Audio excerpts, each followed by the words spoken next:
So thanks to all of our amazing presenting sponsors that you see here on the screen. Just so thrilled to be in relationship and partnership with all of you as we continue to carry this conversation around the globe. As always, Julia Patrick is here. Good morning, good afternoon to you. Julia is the CEO of the American Nonprofit Academy, and I am her lucky co-host, Jarrett Ransom, your nonprofit nerd, CEO of the Raven Group. And today we are so thrilled to have Tony join us, Tony Beal, Director of the Sanford Institute of Philanthropy. And Tony, you're joining us from Florida, is that correct? That's correct, in sunny Fort Lauderdale. I love it. Well, thank you so much for saying yes to the invitation. And thanks, of course, to Solomon for making this episode with you as a guest happen. So thanks again for joining. My pleasure to be here. Really honored. I'm looking forward to our conversation. Well, we are really interested in knowing first and foremost what it is that the Sanford Institute of Philanthropy does, because it is a philosophy. It is. A lot of times we get so engaged in trying to do the right thing and helping our communities, but I love what your institute does. It seems like it backs up and says, okay, let's think about things in a deeper way. Yeah, absolutely. So the Institute of Philanthropy really is all about relationships and all about relationship-driven fundraising. And we're very specific and intentional about that, right? So that we make sure that the fundraisers that are doing great work for their organizations really are looking at their donors as an individual, an investor in their organization, and not as a transaction.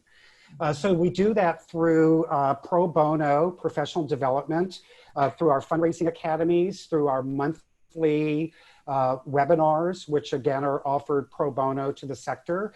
Sometimes we'll have a panel discussion. We did one a few months ago, of course, like many organizations trying to react to the needs of professionals in the space, right, in this new landscape that we're navigating. So we made a couple of shifts like everyone else, and we did one of the ones that we did a few months ago that I was really proud of was fundraising from your kitchen table. Because that's what we're doing. So many folks are literally fundraising from their kitchen table. That is reality, right? It is reality. It is the new landscape. So again, we're just very intentional about relationship-driven fundraising. We don't sway from that mission. That is what we do.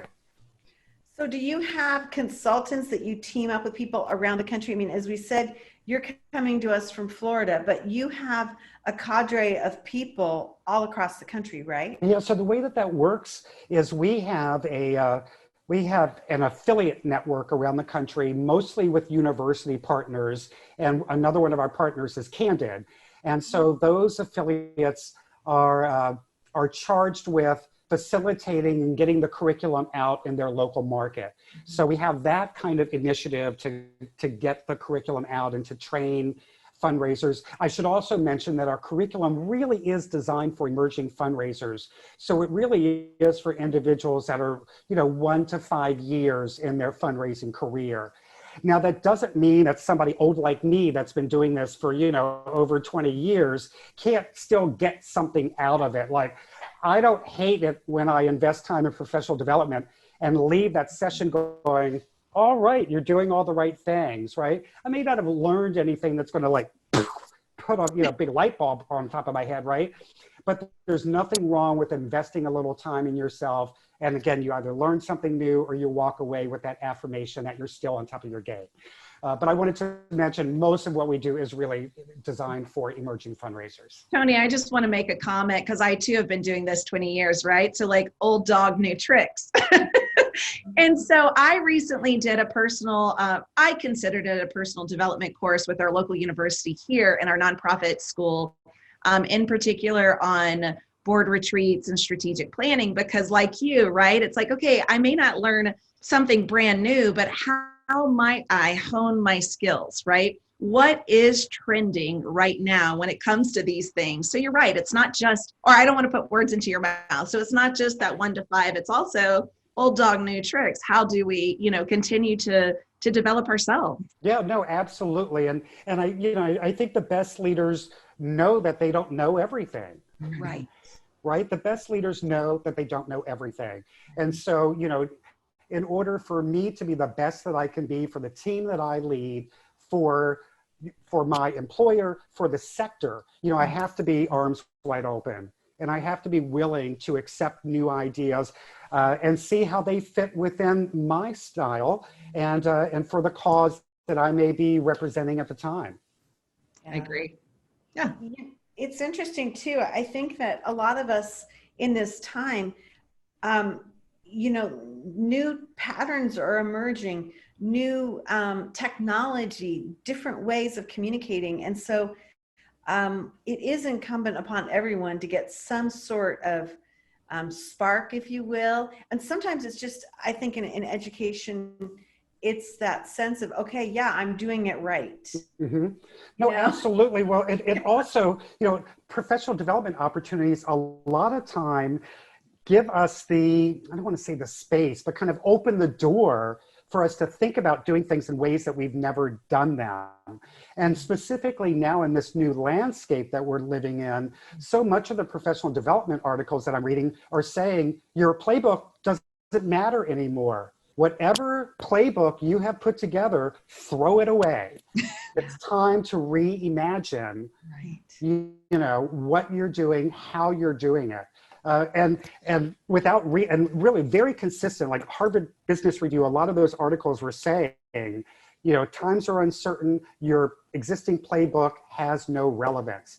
Now, if I hadn't read that and read it 6 times, I'd never would I have thought to just throw away my playbook and to give myself the freedom to do that and to create what really is necessary right now in this landscape. In this moment, yeah.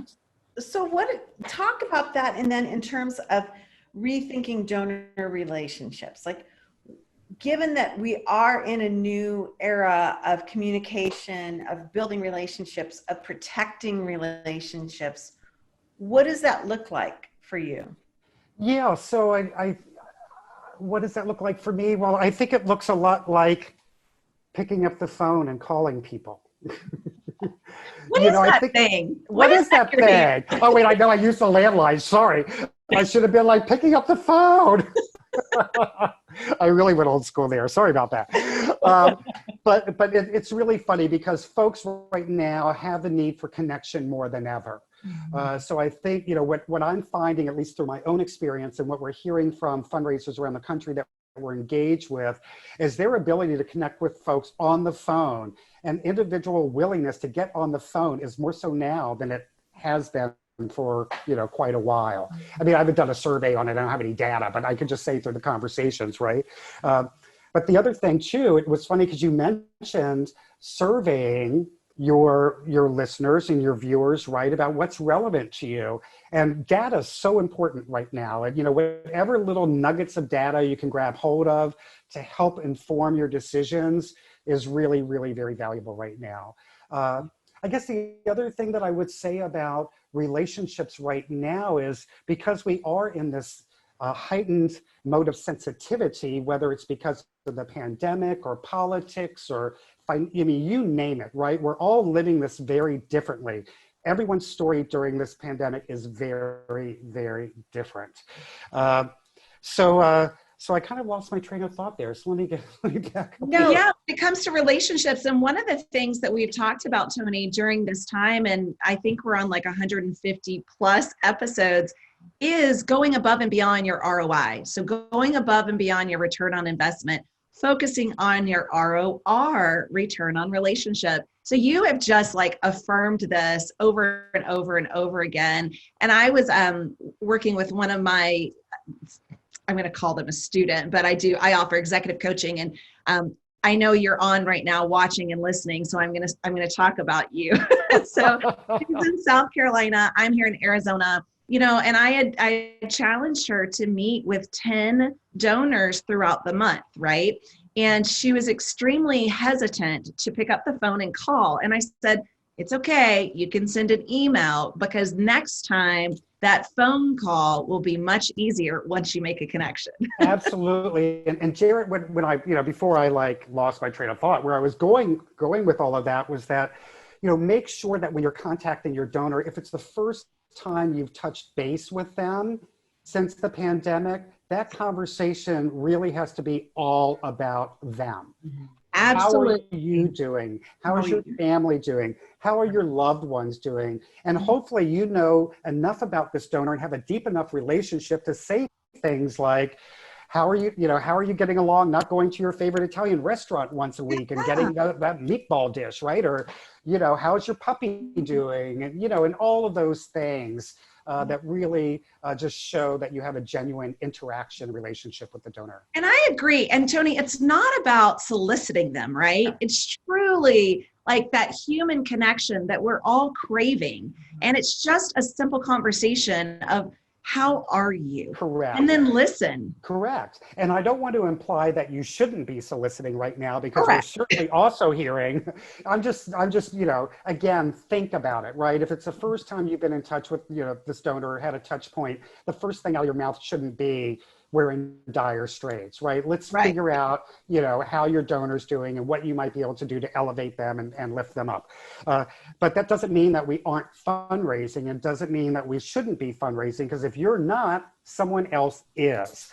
And there's certainly been plenty of conversations I've had and plenty of case studies, again, fundraising from your kitchen table. Some of those development folks that were on that panel are raising more money right now than they did in 2019. Totally. We've seen that too during the show, is that, and I'll repeat it, is some of the most generous giving is happening right now.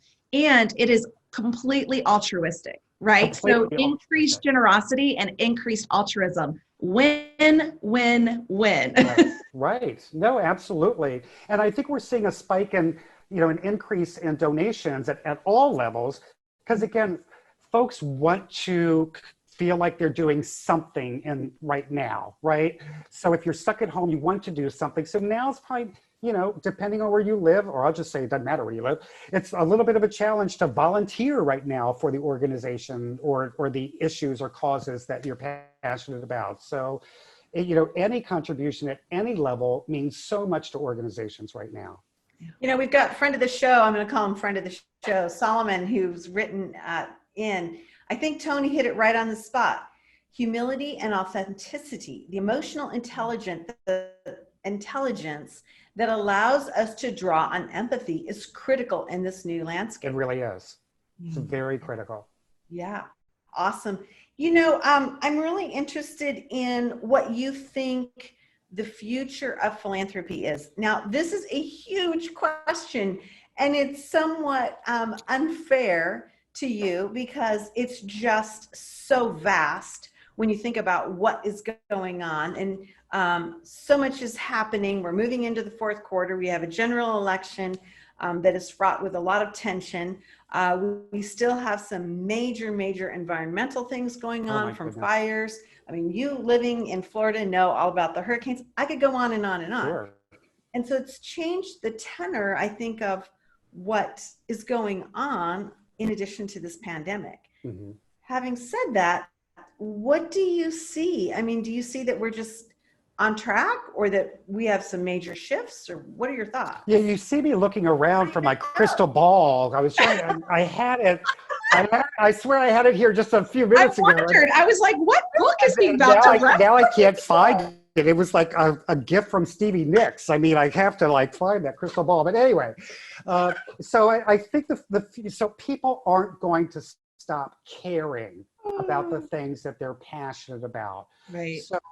So I don't need to just keep saying it, but just relationships, those one-on-one relationships, right, are going to help your organization thrive, going to help you maintain your promise to your community that you're serving, regardless of a lot of the other things that might be happening around us. But I also think as we look to the future, we really need to address redundancy in the sector and organizations. I get it, because I've been serving as a consultant for the last 10 years also, and folks will reach out to me and say, I want to start a nonprofit. And I will say, please don't. Right. And really, you know, Yeah. and to talk to them about why do you feel like you need to start a nonprofit? If you've got time, talent, treasure, let's find an organization that's already doing a really good job at that, or put together a business plan and approach that nonprofit and say, I've got the time, I've got the talent, I've got the treasure. Here's a gap in services that I think this sector needs.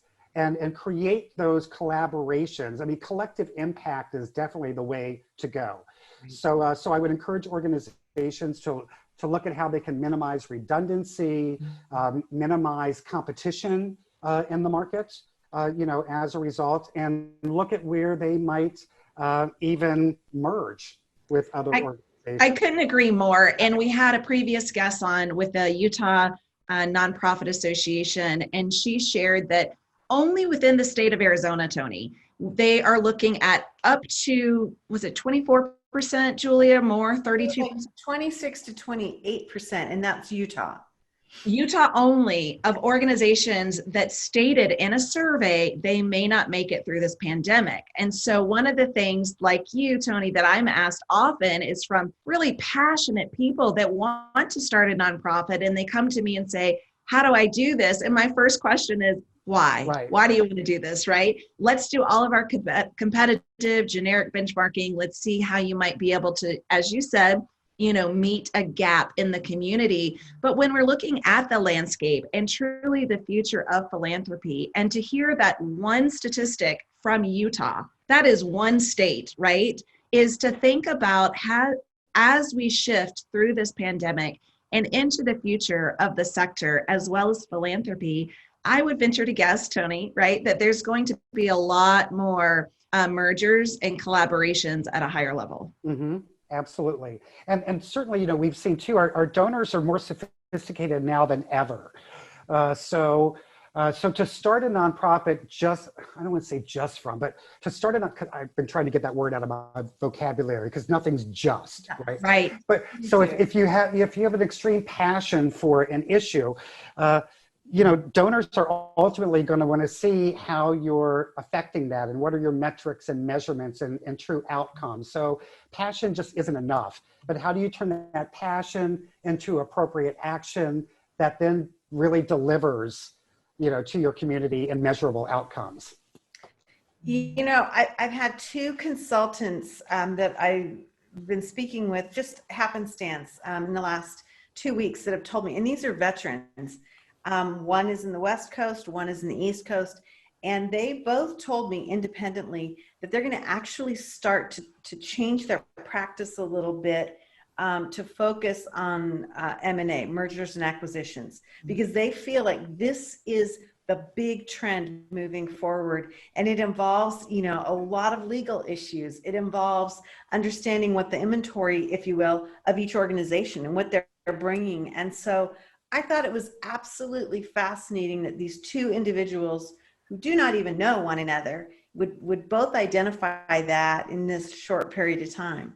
So I'll just go there and be a little controversial in this statement and say that, you know, a lot of the success of that really relies on the board of these organizations and their ability to remove ego from the work that they do within the board and really focus on what's right for the community, you know, overall. So, you know, I just say that because sometimes we know, if you've done any board development work, you know, sometimes that you know, that can get in the way. So just, you know, I would encourage board members also, you know, it's not just up to the CEO and executive directors to be open-minded and look for these opportunities, but I encourage board members to think this way as well. Yeah, yeah. It's an interesting time, I think, too. And then you lump in founder syndrome and you look at this aging population that we have already of executive directors and CEOs.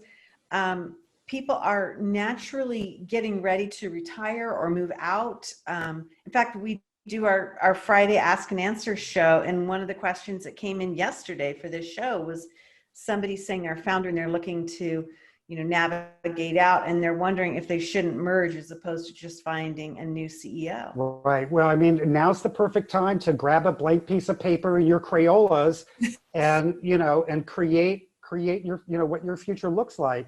And don't be afraid to color outside the lines. Yeah. And I have to make a plug, right? For the interim CEO, that should absolutely be an option for every board member. And so as a certified and trained interim CEO leader, that is one of our succession plans to consider. I should say consideration, right? So as we look at everything and do our organizational health assessment, provide that diagnostic tool, then it's really assessing what is the future of any organization, regardless of how long they've been around and regardless of truly kind of like where they are in the life cycle. Because Tony, you're right, there's so much duplication out there. And, so just to think of that in a different way. So the education for the board above and beyond ego, is also where that interim CEO and that interim leader takes a role in that discussion. So important. You're absolutely right. Are you seeing that, Tony? Because I find that there are far too many people on boards that have never heard of the concept of interim CEO. Yeah, no, that would definitely be a fresh conversation for many boards. Yeah. That's for sure. It is. Yeah. And I'm doing my best to educate, and thank you to Tony and Sanford Institute for adding that to the conversation. Yeah, no, absolutely. Yeah. Absolutely. I think it's one other question, and time is running short. We warned you before we went live. This goes by fast. I know. No, it's been so much fun. It's the highlight of my day for sure. Well, that's good. Hey, I've got a question about just, and this goes to, the future of philanthropy, but are you seeing that there is a draw for younger people coming, pursuing higher education in nonprofit management? I mean, or is this like people that are like a second career? I mean, what is the tenor of new blood, if you will, coming into our sector? Yeah, so I mean, I think that there's an exciting new batch of fundraisers, entering the sector. I think that as we as a sector don't apologize, can get better at not apologizing for compensating people for the skills and talent that they bring to an organization, we will continue to see a robust pipeline of young professionals wanting to enter the sector. Our challenge is, of course, some folks don't want to enter the sector just because of the perception that they would never be able to survive. So we have a long road ahead of us there, but I feel very optimistic. I mean, the diversity, equity, and inclusion lens that the new fundraisers bring to the sector is so refreshing and so exciting. I'm so glad you mentioned that, Tony, and I couldn't echo that louder. In fact, one of my big pipelines, and I share this openly, is the YNPN organization. So that stands for Young Nonprofit Professional Networks. And there's chapters all over the nation. Mm-hmm. And so I'm very involved with mine here. In fact, I'm emceeing their upcoming event in November. But to me, and maybe what you're seeing, Tony, is like, these are some really young, astute, savvy, amazing leaders that are stepping into the sector. And I couldn't be happier. I love to see them. Well, they approach it with a social entrepreneur lens, yes. Right? Which is very different than how I entered the sector when I first, I had a great 13-year career with American Express, felt like I wanted to do something that impacted the community, quit the for-profit, jumped into the nonprofit, and just tried to make it work and be successful at it, right? But folks are entering it now with more intention and really knowing how they want to impact. Intention and clarity. Yep. Yeah. And I say, like, my undergrad is mass communication, and then I achieved my master's in business administration. But the nonprofit management school was not an option when I was in college. Right. No, it wasn't. No. No, it wasn't. Again, old dog, new tricks. Right. Absolutely. We have a couple, actually we've had several people make comments, and one of them comes from Marnie, and another friend of the show. And she writes, I agree with Tony that there are a lot of folks who would be better served by joining already existing nonprofits. Mm-hmm. So yeah, absolutely. I'm so appreciative that you brought that up because I do think that's going to be something that moves forward and is a trend for all of us throughout our sector. Well, you have been fabulous to have with us. I know you are incredibly busy, and so we are thrilled that you would take time from your busy schedule to come and share with us. I think that we need to get you back on and maybe at the first of the year and to get another sense of what you're seeing and what your network of people are experiencing, because it's such a changing time. And I think one of the things Jared always brings up with our guests are like, what are the silver linings? We are seeing a lot of exciting things that are coming forth, and maybe to revisit that would be, a great thing. Here's Tony's information. Sanford Institute of Philanthropy has so many options for our sector, and it's always changing, and we are just thrilled that you would come on with us and share. It's been a fascinating thing, and you've really made me think a lot about some new things. Again, I'm Julia Patrick, CEO of the American Nonprofit Academy, joined by my trusted, pardon me, you're choking me up, co-host. What's up? Stuart Ransom, the nonprofit. What word did you just say when you coughed, Julia? I'm serious. I got to stop putting gin in this. I got to go back to water. Yes. I make my own gin. And well, I'm honored to be here, so thank you for having me. Well, I am delighted you are here. Presenting sponsors, without you, we would not have this conversation, so we are forever grateful for this. We want to make sure you check out the Nonprofit Atlas. It's a great resource for all different types of nonprofit leaders and consultants, people that offer services. So check us out there. If you have a question for us, don't forget our Ask and Answer show on Friday. It's super fun. People send us in questions from all over, and it's somewhat of a Stump the Chump panel discussion. And so we love having you send us your questions. Again, this has been a Nonprofit Show. What a great day. Tony, thank you so much. Thank you. Thank you too. Yes, thank you too. And just a huge shout out and gratitude to all of the fundraisers out there that, again, are not just succeeding and staying vested in their causes, but doing so under extreme circumstances. So thank you both for this incredible opportunity. Well, it's been a lot of fun, and we will see you back here tomorrow. And as we always like to end all of our shows with that mantra, stay well so you can do well. Thanks so much, everybody.